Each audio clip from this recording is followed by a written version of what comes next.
STF mantém afastamento de prefeito de Aparecida, no interior de São Paulo. Hernaldo César Marcondes é acusado de fraude em licitação. STJ nega pedido de liberdade de ex-gerente da Transpetro. José Antônio de Jesus foi preso preventivamente na Operação Lava Jato em novembro de 2017. Partido entra com pedido de liminar no STF para que jornalista do site The Intercept Brasil não seja investigado. E na última reportagem da série do STJ, refugiados recorrem à justiça para revalidar diploma de curso superior. De acordo com pesquisa da ONU, 30% dos refugiados que vivem no Brasil têm ensino superior, uma média mais alta do que a de escolaridade da população brasileira.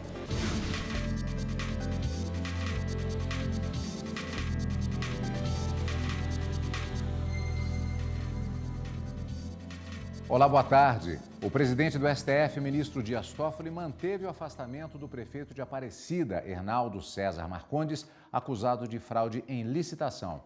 Quem traz os detalhes para a gente sobre este caso ao vivo é a repórter Evne Araújo. Boa tarde, Evne. Oi, Cadu, boa tarde. Então, a defesa do prefeito veio ao Supremo Tribunal Federal pedir a suspensão da liminar que afastou da prefeitura. Na decisão, o ministro Dias Toffoli entendeu que sem o distanciamento do prefeito, as investigações ficariam comprometidas. Hernaldo César Marcondes é acusado de improbidade administrativa e também por favorecer empresas na compra de kits escolares superfaturados. Voltamos ao estúdio. Obrigado, Evne. O Superior Tribunal de Justiça negou o pedido de liberdade a ex-gerente da Transpetro, preso na Operação Lava Jato.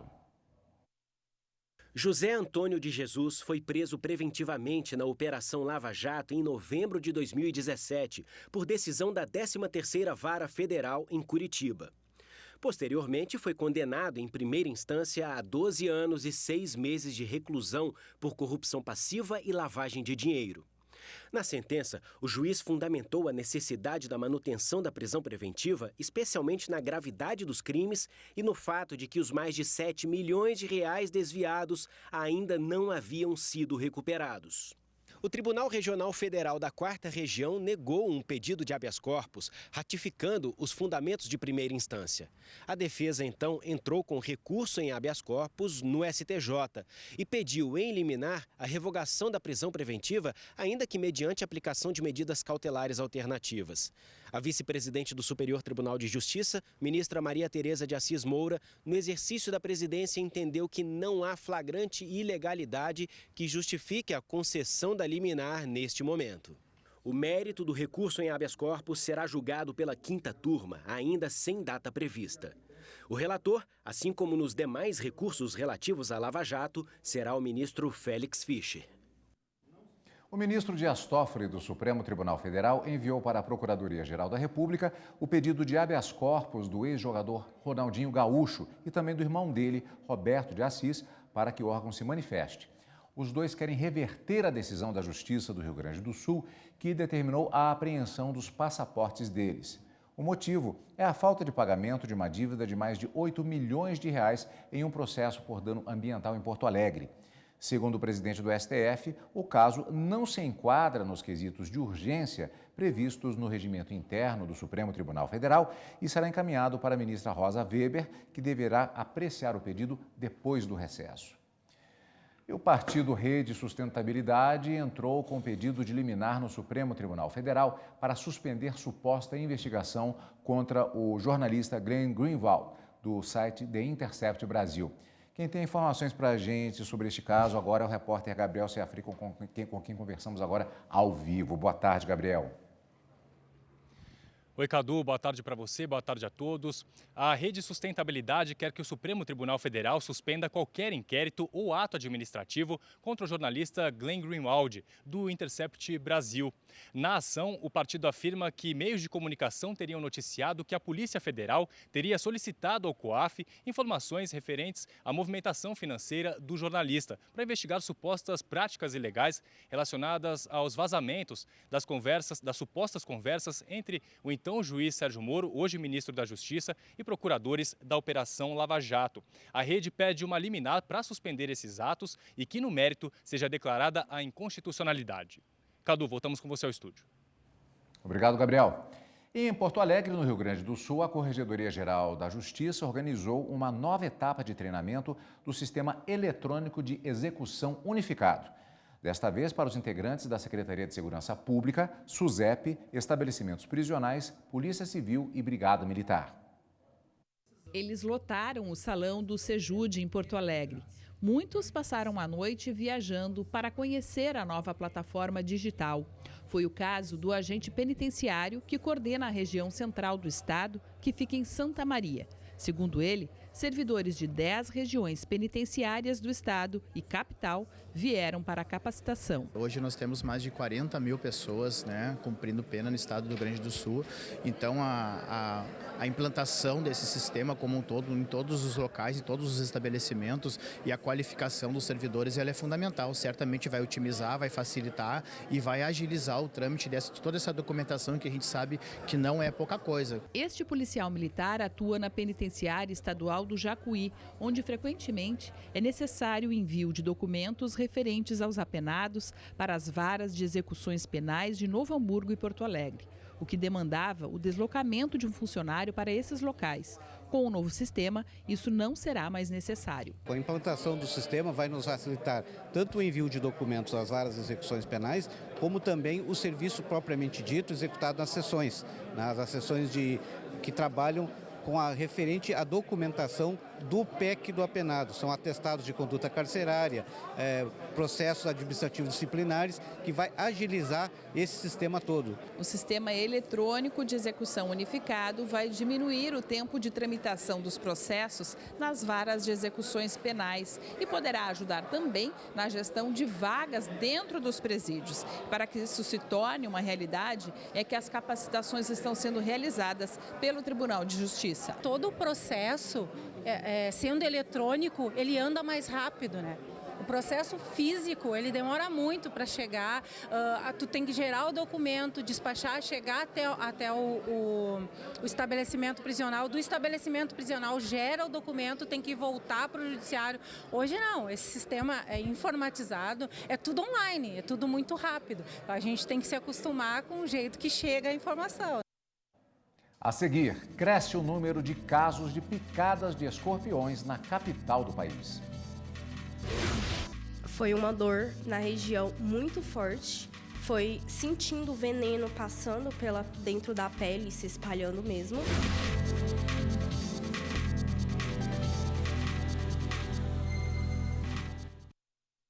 A juíza federal Carolina Lebos, da 12ª Vara de Curitiba, negou o indulto ao ex-deputado federal João Argolo. Ele foi condenado em dezembro de 2016 na Operação Lava Jato por corrupção passiva e lavagem de dinheiro a 12 anos e 8 meses de reclusão. A defesa dele pediu o indulto com base no decreto assinado pelo ex-presidente Michel Temer em 2017 para extinguir a pena. O texto prevê que um condenado que não seja reincidente tem direito ao perdão após cumprir 1/5 da pena, desde que a sentença tenha transitado em julgado. Na decisão, a magistrada considera que ainda há um processo de execução que tramita no juízo da 2ª Vara de Execuções Penais de Salvador, que é competente para decidir sobre a decisão do benefício. Argolo foi transferido de um presídio do Paraná para Salvador em dezembro de 2017. A modernização do sistema processual e a divulgação antecipada de pautas do plenário são iniciativas que buscam dar mais agilidade aos trabalhos no Supremo Tribunal Federal. Atualmente, quase 36 mil processos estão em tramitação na Corte. O ano começou com uma importante missão no STF: modernizar o sistema processual da Corte e melhorar a prestação de contas do Judiciário à sociedade. E o esforço deu resultado. Só no primeiro semestre do ano, quase 2 mil processos foram julgados pelo plenário do Supremo.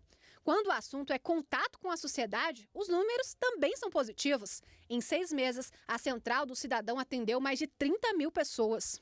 Outra ação importante de prestação jurisdicional, segundo o ministro Dias Toffoli, é o divulgamento antecipado das pautas do plenário. Com isso, advogados, instituições e sociedade civil se mobilizam em torno dos processos. Permite ainda o debate público sobre temas importantes aos cidadãos. 70% dos agravos recebidos no tribunal foram enviados à presidência. Somente 30% vão para o gabinete dos ministros. A presidência do STF assumiu protagonismo na análise de recursos extraordinários com agravo, para saber se cabe ao Supremo julgar ou não determinadas ações.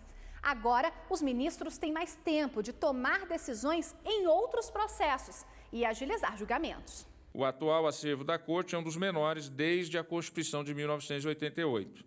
São 35.800 processos em tramitação. Apenas neste semestre foram proferidas 57.400 decisões entre monocráticas e colegiadas.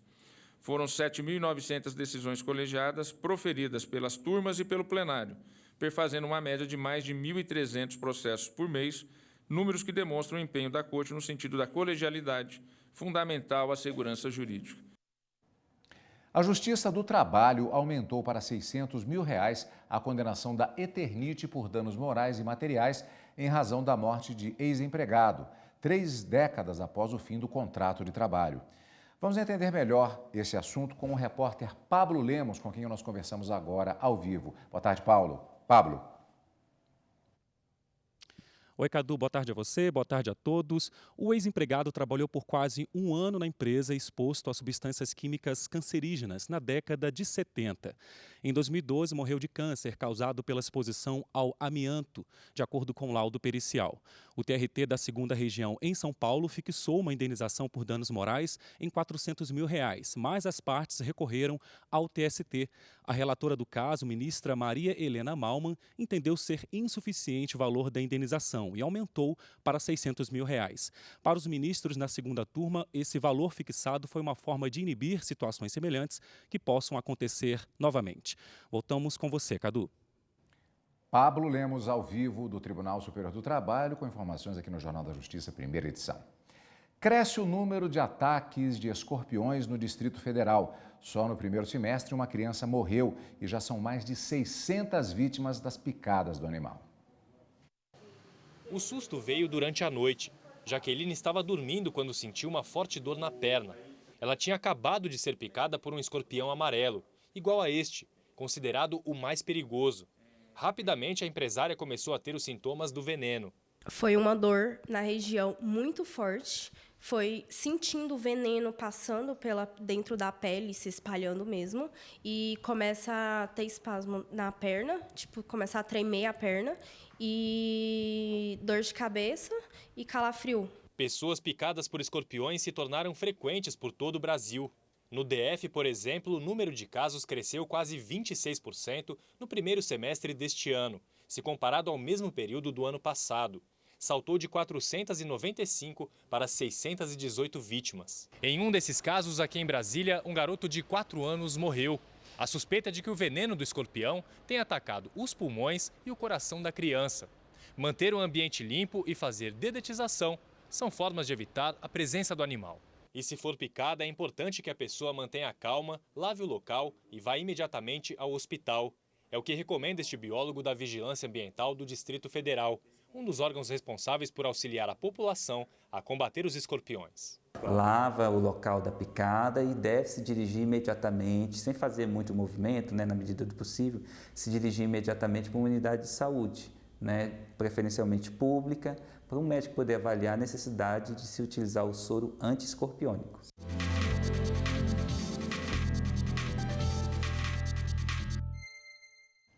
E para falar mais sobre o assunto, recebemos aqui nos estúdios da TV Justiça o advogado ambiental Nelson Buzanga, ou melhor, Buganza. Isso, doutor, é a primeira vez que a gente já fez entrevista que eu me atrapalho. Troquei o nome do repórter agora há pouco, é a sexta-feira, doutor, desculpe. Olha só, com relação a esse caso dos escorpiões, há uma discussão que parece que já tem sido pacificada pela jurisprudência no sentido da responsabilidade do Estado. Alguém poderia dizer, mas isso é uma questão de meio ambiente, o que o Estado pode fazer? Não é bem assim, existe responsabilidade já jurisprudencialmente fechada em relação a isso. Perfeito, Cadu. Isso é correto, porque o que acontece? Neste caso específico, a responsabilidade civil é objetiva, ou seja, mesmo nos atos lícitos, veja bem, mesmo naqueles atos lícitos, e nesse mais ainda, que é um ato ilícito, porque há uma omissão do Estado, principalmente no controle do lixo. É uma questão eminentemente ambiental, quero deixar isso bem claro, porque o Estado é responsável por fazer a prevenção e ele não vem fazendo adequadamente. No caso que vimos, inclusive, na reportagem, de pessoas que têm sido vítimas, mortes que têm sido causadas, então o primeiro a ser responsabilizado em uma eventual ação é exatamente o Estado, então? Sim, com certeza, porque o Estado ele tem o dever, pela Lei 8.080 e por também uma portaria do Ministério da Saúde, portaria 1138, de realizar a prevenção epidemiológica e também a prevenção de animais peçonhentos. Agora, se eventualmente eu localizar um ninho de escorpiões, por exemplo, num terreno fechado do vizinho, esse vizinho também pode ser processado? Também poderá ser processado. Agora, é importante destacar a diferença, né? Porque o que acontece? No caso de ser um particular, eu tenho que provar a sua culpa. Já com relação ao Estado, eu não preciso provar a culpa do Estado. É possível se acionar o Estado no sentido exatamente de fazer a prevenção? Moro numa rua, tenho escorpiões, eu ainda não fui atingido, ninguém foi picado. Eu posso acionar o Estado para que ele cumpra o seu dever no sentido de eliminar aquela ameaça? Claro que pode. Tá? E, inclusive, nesses casos, é importante que se procure o Ministério Público para que o Ministério Público tome essa medida. Doutor, eu vou fazer uma pergunta que foge um pouquinho da sua área, mas que é produto exatamente de uma conversa que estávamos tendo aqui no início, que é algo que muitas vezes não é raciocinado no sentido de se fazer o combate ao escorpião. O senhor teve a informação de que é fundamental o combate à barata que está na cadeia alimentar desse animal? Exatamente. O que ocorre na realidade? A barata ela é o início da cadeia alimentar do escorpião. Então, quando há alimento, isso não é nem questão de direito, né? É que eu, na realidade, resolvi, com medo, né? Tenho criança em casa, então resolvi fazê-lo e aí quem me deu essa informação foi a empresa que faz a dedetização e que tem tudo a ver com essa situação. Com relação vimos uma reportagem ontem a respeito da questão do atendimento, particularmente no sistema de saúde público, mas também isso acontece no sistema privado. Havendo demora no atendimento também, isso pode fazer parte de um determinado processo para indenização, num caso de picada? Não há dúvida em relação a isso, né? Por isso que é importantíssimo você, ao ser picado, correr ao hospital, informar isso ao médico e à pessoa que irá fazer a triagem, porque essa triagem hoje no SUS, Lei 8.080, isso está previsto, que é uma triagem obrigatória. Eles têm de fazer essa triagem para ver o que é urgência e o que não é urgência. Temos aquelas chamadas ações que são condicionadas e outras não, e dizendo de maneira resumida, claro. No caso de um acidente com um animal peçonhento, no caso do escorpião, a quem cabe a iniciativa? Como funciona essa questão? É o Ministério Público? A pessoa vai direto na delegacia? Como se dá isso? Olha, é importante que você comunique à vigilância sanitária, esse é o primeiro ponto, para que ela detecte essa questão.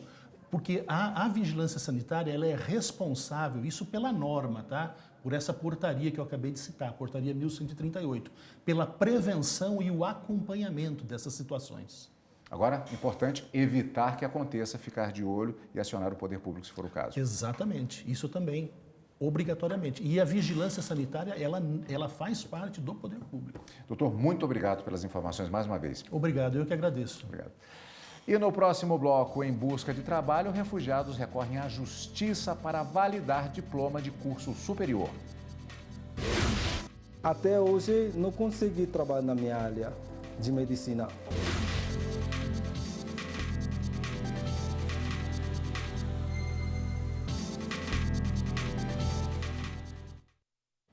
O Corregedor Nacional de Justiça, ministro Humberto Martins, solicitou ao ministro do STJ, Raul Araújo, o compartilhamento de informações do processo da Operação La Muralha, relativas ao juiz Luiz Carlos Honório de Valois Coelho, do Tribunal de Justiça do Amazonas.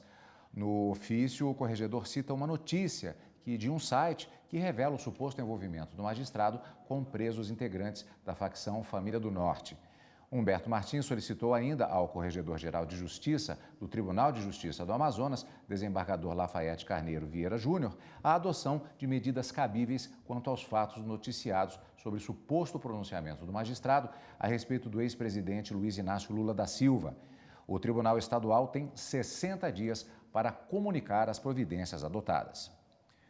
E a Polícia Federal prendeu no aeroporto de Guarulhos, em São Paulo, Sheila Maria Faustino Pérez, suspeita de envolvimento no planejamento do massacre no presídio de Manaus, no mês de maio, que deixou 55 mortos. O pedido de prisão foi expedido pela Justiça do Amazonas. Sheila está na custódia de São Paulo e deve ser transferida para outro local por segurança. Ela é casada com João Carioca, o João Branco, considerado um dos líderes da facção criminosa Família do Norte. Na terceira e última reportagem da série Refugiados, produzida pelo Superior Tribunal de Justiça, veja as dificuldades enfrentadas pelas pessoas que chegam ao Brasil em busca de trabalho. Além da barreira da língua, os refugiados com curso superior muitas vezes precisam entrar na justiça para revalidar o diploma.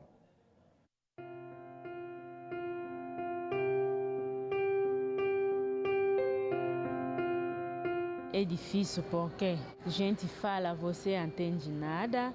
Quando você vai falar, a gente entende nada. É muito difícil. Eu que trabalho porque eu sou costureira, eu tenho máquina, mas não tem cliente. Essa é uma das dificuldades enfrentadas por quem tem que deixar seu país e passar a viver em um lugar totalmente novo. Eu aprendi a primeira palavra em português aqui, quando eu chego. Então foi muito difícil conversar com as pessoas, eu falava só espanhol. Mas o maior desafio que eu tinha é entender o que as pessoas falam. E a dificuldade de comunicação pode gerar muitos problemas para que as pessoas tenham desde acesso a informações básicas até oportunidades de emprego.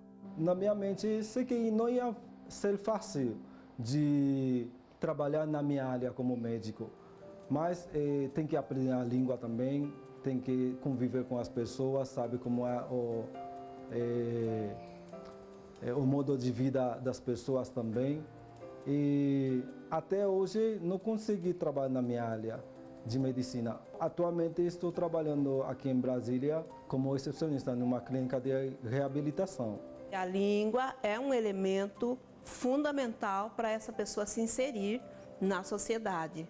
Né, para ela se socializar, né, na cultura brasileira. Traz qualidade de vida, né, traz essa sensação, não sei se de pertencimento, mas de uma certa maneira, traz essa sensação, né, de que eu posso conversar com alguém, entender a pessoa, eu posso falar o que eu quero, o que eu tenho vontade, o que eu preciso falar. De acordo com pesquisa da ONU, 30% dos refugiados que vivem no Brasil têm ensino superior, uma média mais alta do que a de escolaridade da população brasileira. Mas uma dificuldade muito comum tem sido a revalidação dos diplomas. E esses casos têm chegado ao judiciário. Os ministros da primeira sessão do Superior Tribunal de Justiça, por exemplo, deram provimento parcial ao recurso de um estudante que pretendia revalidar o diploma do curso de medicina realizado na Bolívia.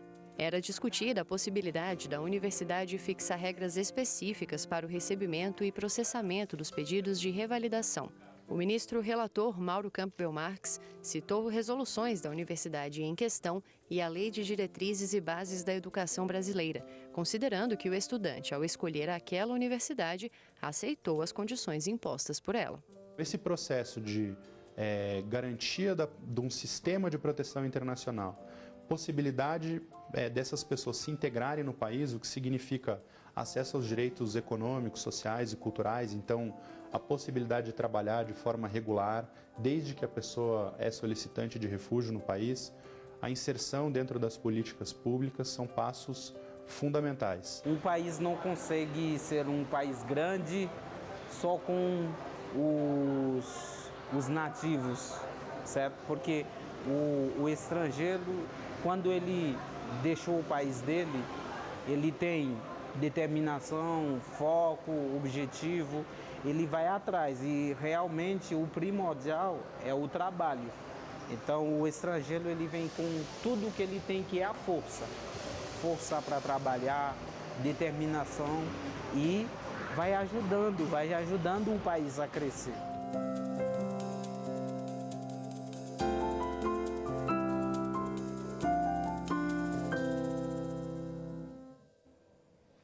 E a gente fica por aqui. Daqui a pouco eu volto com outras notícias do Judiciário no Justiça Agora. Para você, uma boa tarde e até lá.